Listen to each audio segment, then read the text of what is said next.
Hi, everybody. It's Lizzie D here, doing my weekly comic review from last week, which I didn't do on Sunday because of the uh, which Super Bowl.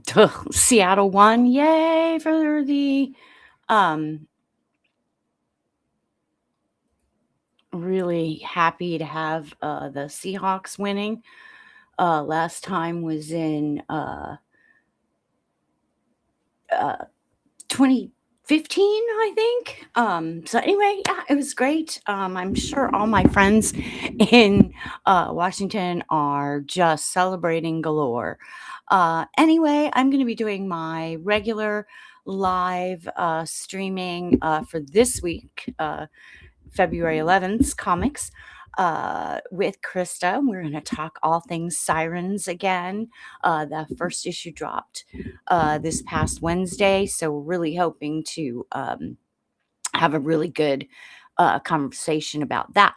But I wanted to go ahead so I didn't take up too much time at the beginning of Sunday's show doing 2 weeks worth of comics. I decided to go ahead and stream tonight to show off my comics from last week, a week of the Super Bowl. So we're going to jump right on in. First off is Batman number 6. Such a good issue. Oh my gosh. Just amazing. I knew that the chick was up to no good. I've just known it all along. So a little bit of a spoiler alert there. Uh, Got to get to the end. You'll love it. I'm really enjoying this now that I'm, fully invested in this new Batman by Matt Fraction. Um, so if you're not reading it, you should be. It's really great. And then I got the Valentine's Day version, and this is by um Chrissy Zuld Amunga, and it's so cute. Look at that Catwoman and Batman. Catwoman looks happy. Batman does not look very happy. Really a cute variant. I couldn't help myself. I had to have it. Next up in the DC comics was a one-off for the DCKO event, Boss Battle, and I'm gonna see if I can hold this up. Do you see all these people? We've got Vampirella, we've got Red Sonja. Let's see. Of course, we've got Superman and Joker. We've got I know she's in here somewhere. Samantha from uh Beneath the Trees Where Nobody Sees. This was a great issue. Our superheroes face off against um, all of these comic characters from other universes, and it was really entertaining. So I'm glad that I went ahead and got that. I think really the most entertaining was Annabelle and Joker. It was pretty good. Next up was the Nice House by the Sea. This has been forever coming. It's number 7. We've had almost 9-10 months since the last issue, and it was beginning of 2025. Um, and I'm really glad to be getting back to this. However, I even went back and read 6. I'm still confused. I'm gonna talk to the guys and Krista about this on Sunday. Some of the things that happened in this issue were confusing to me. Like it kind of came out of the blue from going back and reading. But I'm really glad to be that James Tynion the fourth is back doing his Nice House by the Sea. And then we had Poison Ivy, number 41. She's in jail thanks to Vandal Savage, and it was a really good issue. She kind of had an epiphany. I'm really interested to see what's going to happen with that. I know that in the next coming months, it's not a big secret. DC's been kind of talking about it in various forums.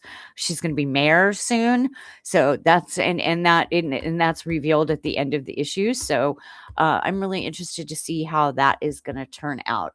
And of course, as I always do, I got the Eom variant and the Nubavitch variant. I love those two artists' art. Uh, so that's it for DC. Next up is Marvel. I only had one Marvel title, Shadows of Tomorrow Storm, Earth's Mightiest Mutant. I got her 12 issue run that came out last year, and this picks it up after the events in Age of Revelations. And it was good. I'm glad I picked it up. I am going to add it to my subscription run. I did enjoy it. Great starting off point. If you haven't read uh, Storm, this is a great place to pick it up. It's a uh, new arc, and they give you a really good explanation about what everything that happened before, so you won't really miss out. Although I believe that that's out in a trade anyway, so that you could get that, and that's just under the name of Storm. It came out in 2025, and it was a 12 issue run. um yeah, I was really impressed. So I'm reading three of the Shadows of Tomorrow. um Rogue, Storm, and Wanda, Sorceress Supreme. uh and I'm enjoying all three of them. I did get a variant. This is the who did this here? Let's see here. I love that DC puts the artist on the cover. Um, let's see. This is the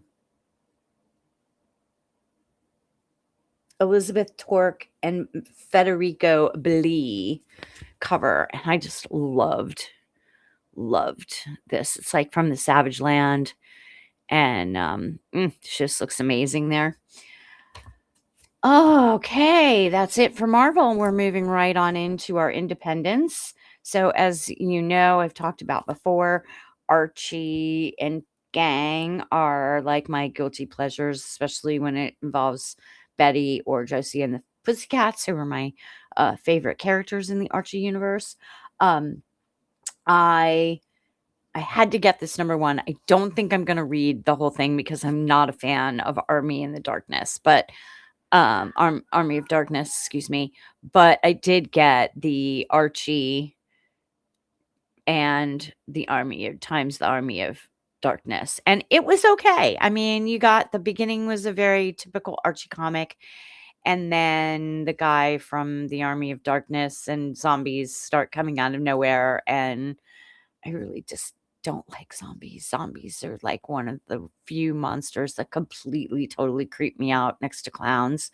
So, I kind of just skimmed from that point on. Um, but I do like that they're doing these kind of crossovers. And Archie does look kind of badass on the cover. So, but I probably won't read the rest of the series, just have that number one. Then we have Marian Heretic and number 4 by Boom. Oh, this has been so good. I love Teenie Howard. She's one of my favorite comic writers right now. And she did not disappoint in this penultimate issue. It's a 5 issue run, and this was, second to last. And oh, it was so good. I won't spoil it. Um, it's only a 5 issue run. If you're not reading it, you really should go out and grab it. It's very the Magdalena vibe from the 90s. I just love it. It's so good. All right. Now, there was a new one from Ignition Press. And I bought it strictly because it had wolves on the cover, and I'm really glad I bought it. Ripcord. Ignition Press is new, and I'm reading now. This is the fourth title by them that I'm reading. I'm reading Beauty, and hey Krista, how you doing? Good to see you. And anyway, as I was saying, what else are they doing? Beauty, Ripcord, Voyeur, and Deluge. Those are the ones I'm reading. Now they're doing a whole bunch of others that are really, really, really good. Um, Rob suggested this to me, and I saw the wolves, and I was hooked, because I love all things wolves. It was really, really, really good. Main character's a female, so I'm gonna love that. It was a really strong first issue. Definitely will be adding it to my subscriptions. Thoroughly enjoyed it. Can't wait to read issue number 2. That's it for my independence. Now, and Krista, as you can see, I fixed the comments problem. Yay! Um, let's see here. I got a huge stack. I'm just gonna kind of show the stack first of extras because I I searched through bins at Comic Logic, and I went. My mom is now close by, and there's a comic store like 10 minutes from where her retirement community is, and I hit that because they had a couple issues of Bug Wars. Krista told me all about the Spider Witch, and you might remember we were talking about it on our podcast a couple weeks ago. And she did indeed put the Spider Witch comic in my box, and I opened it and realized I was clueless on what was going on and looked it up, and Bug Wars is only 6 issues. So I got really excited about that. And um, I've been really lucky at Comic Logic about being able to pick up some of those back issues that um, I'm looking for. Not really old ones, but I mean, like within the last couple of years. Like when I picked Harley Quinn back up, I was able to get all of the back issues out of Rob's box that he puts the stuff in after, a certain amount of time goes by. I think they go into the box like at 3 weeks or something like that. I don't know. I don't know for sure. Um anyway, um so I wanted Bug Wars. And so off to Comic Logic I go on a not Wednesday, and um they had a couple of the issues, just a couple. One of them was a 125 cover, so it was a little pricier than I thought I was going to have to spend, but it was worth it because it's a good cover. And enabled me to get the copy. So I'm still waiting for number 4. I had to order that from Hip Comic, and it's coming, but I don't have it yet. So anyway, I started searching through the boxes at the comic store near my mom's place, and they had a whole bunch of stuff that um, really interested me, and then I was kind of looking for. So that's why I have such a big stack. All right, so here we go. First off, I got a Batgirl from the Joker War, Batgirl number 47. My Batgirl titles are kind of really sporadic and mostly around her shooting. Um, so, when Joker shoots her and she becomes Oracle. So I loved it that, he's at her door with flowers, and yeah, I had to have it. So, I thought that was really a good cover. And then, I caught a couple of 1970s and 80s Batman, 291, and it's in really good condition. See if I can get it without too much of a glare. It's from 1977. Oh, of course, I move it up in the glare. But I'm really pleased. I actually might have to have this slabbed. But it's 291, and it came out in September of 1977. I was 9 years old. And then I also got number 382, and I already had 381.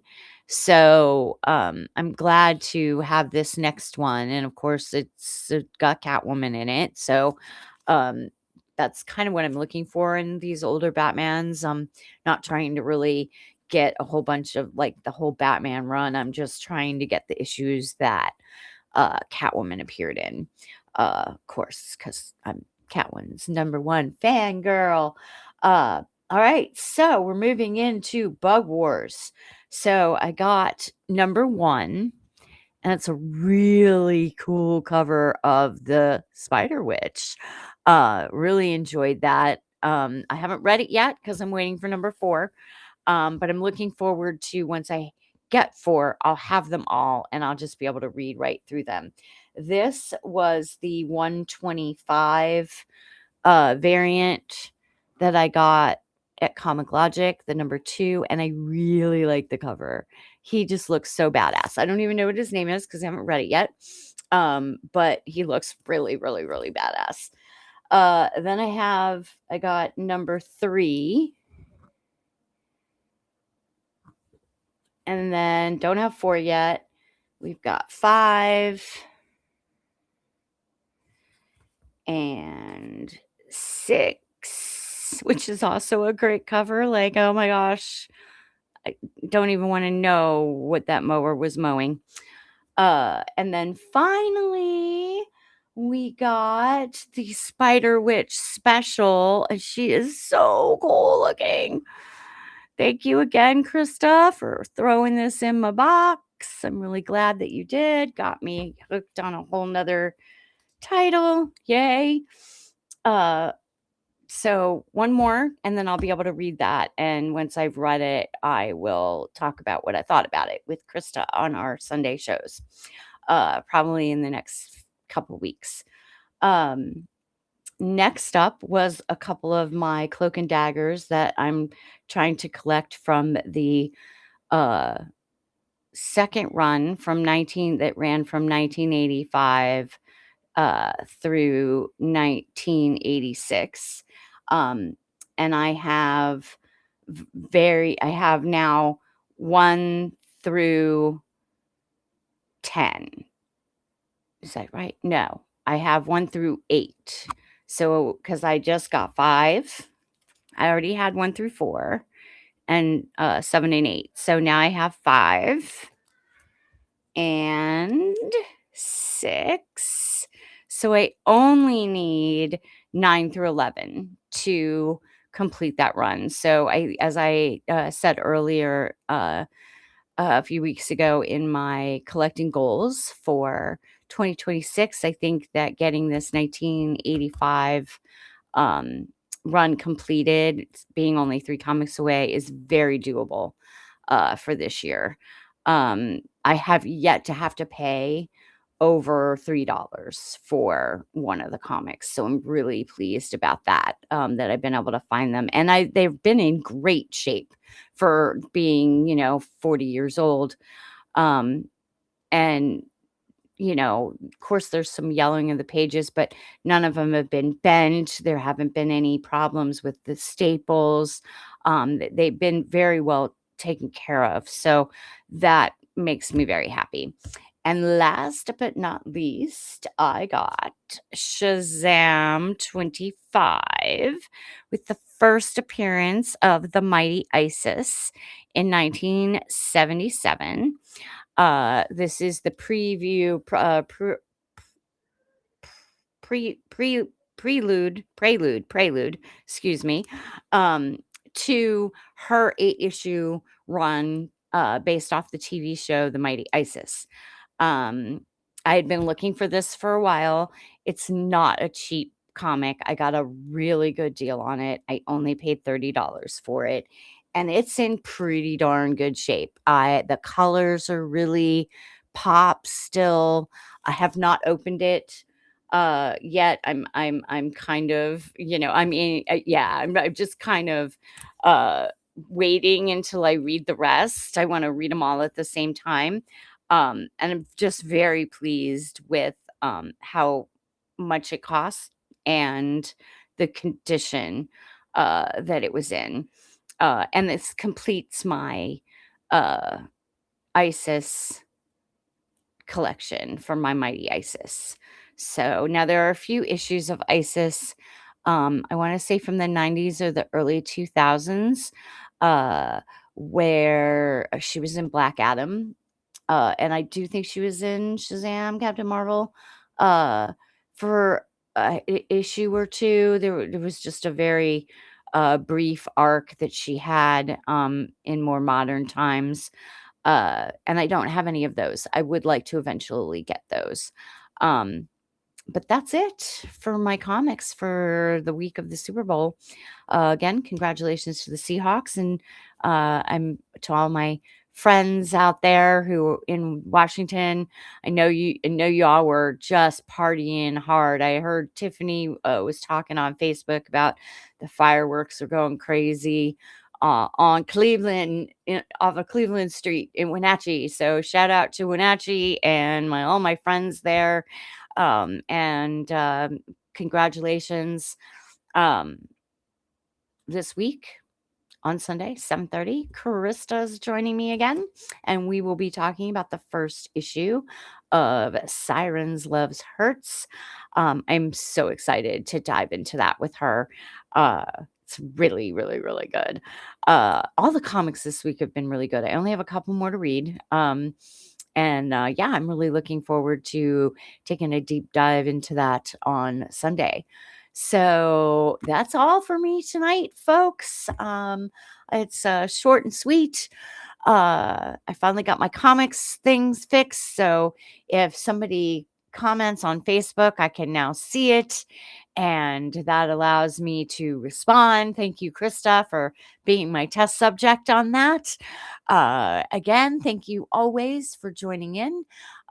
See you on Sunday right here live at 7:30. Krista, Jason, and me, Jansen. I think I'm pronouncing it correctly. I'm so, so bad with pronunciations. You'd think 58 years old, I would have gotten better by now, but no, I still suck.